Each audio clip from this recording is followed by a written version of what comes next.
করবো না কেন? কারণ আমরা আল্লাহর সৃষ্টিকর্তা সব থেকে সেরা যে প্রিয় মানুষ। মানুষ হয়ে একটা মানুষের প্রতি সে তো একটা নবজাতক শিশু। তাকে ভালোবাসবো না কেন? তাকে যদি আমি আদর ভালোবাসা দিয়ে ভরিয়ে রাখতে পারি, তাহলে সে তার মার কথা ভুলে যে সে শুধু আমাকেই মা বলে ডাকবে। ৫ ওয়াক্ত নামাজ রোজা করি। আর আমি কোরআন শরীফ পড়তে জানি। ইসলাম ধর্ম গ্রহণ করছি যেহেতু আমি মুসলিম, ওই অনুযায়ী চলাফেরা করি। আপু, এই যে আমি তো আসলে মাস্ক পরে ভিডিও করি না, কিন্তু আপনি মাস্ক পরার কারণটা কি? আসলে মাস্ক পরার কারণটা হলো আমি যখন কলেজ লাইফে পড়াশোনা করি তখন থেকে আমি মাস্ক পরি। আর আমার মুখ আমি কাউকে দেখাই না।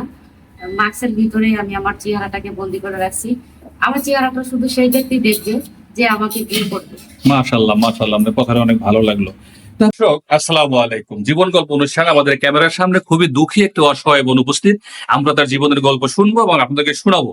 দর্শক, স্ক্রিনে যে নাম্বারটি দেখছেন, এটি চ্যানেল কর্তৃপক্ষের নাম্বার। আপনার এই নাম্বার ইমো এবং হোয়াটসঅ্যাপ আছে। যদি এই বোনটির কথা ভালো লাগে এবং তাকে যদি কারো পছন্দ হয়, তার সম্পর্কে জানতে চাইলে আমাদের কাছে একটি স্ক্রিনশটের ছবি পাঠিয়ে দেবেন। আমরা তথ্য দিয়ে সহযোগিতা করবো। অযথাকে কল দিয়ে বিরক্ত করবেন না প্লিজ। সরাসরি আমার বোনটির কাছে যাবো, বোনটির কাছে জানতে চাইবো সে কেন আসছে, কোথা থেকে আসছে, তার বিষয়াদি, তার মনের ইচ্ছা কি। আপু, আসসালামু আলাইকুম। ওয়ালাইকুম আসসালাম। আপু, আপনি ভালো আছেন? জি ভাই, আমি ভালো আছি। আপনি কেমন আছেন? আলহামদুলিল্লাহ, আল্লাহ তাআলা আমাকে অনেক ভালো রেখেছেন। তা আপু, আপনি আসছেন কোথা থেকে?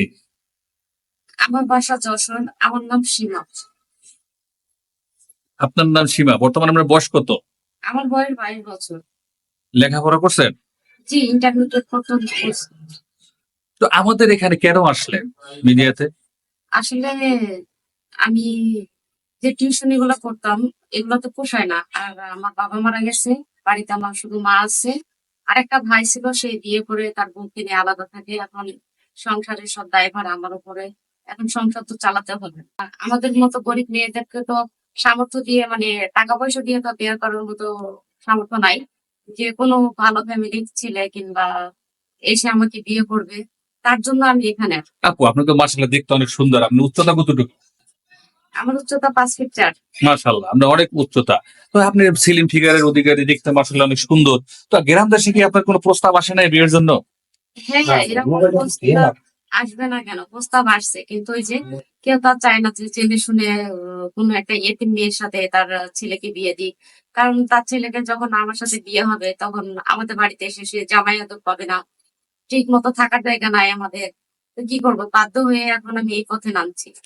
আচ্ছা আপু, এখন আমার প্রশ্ন হলো যে আপনি দেখতে মাশাআল্লাহ অনেক সুন্দর, শিক্ষিতা, নামাজ পড়া জানেন? জি।